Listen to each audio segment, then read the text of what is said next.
Every day, more and more confusion, it seems, around the future of South African Airways.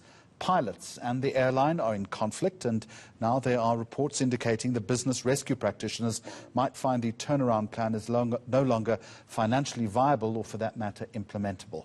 Someone who's watching that closely is Gideon Slabbert from Turnaround Rescue Solutions, and he joins me now. Gideon, good afternoon to you. There is so much confusion around this plan. It's stretched on for such a long time. Where exactly are we at the moment? Do you know? Good afternoon, Jeremy, and to all the viewers, and thank you for the opportunity for hosting me.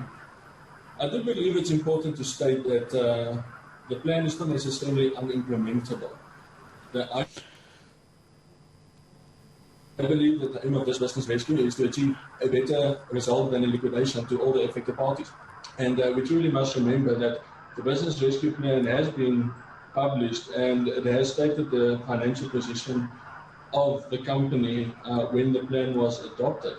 I believe the current negotiations, issues or challenges with the unions can pose a threat to the business rescue, as it could make the business rescue or place financial pressures on the implementation of the business rescue plan, but I do not believe that we are at a point that it's not implementable. Let's take SAA out of the equation and just look at business rescue generally. Surely there comes a point in a business rescue process where it can't continue anymore. What would the factors be then that would drive the process to that point?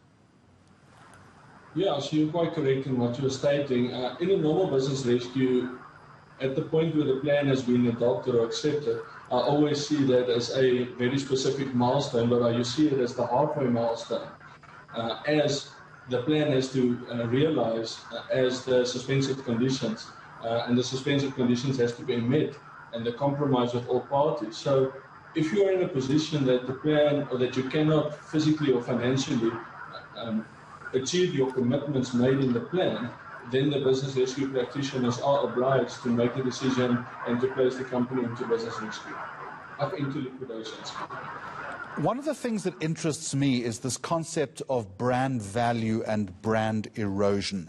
And surely, Gideon, the longer that it takes, the less likely it is that the airline can survive, even if it is just a degree of sentiment that is being expressed. In other words, people simply lose confidence, one, in the process, and then secondly, in the brand itself. Yeah, so sorry, it's just a bit noisy where I am.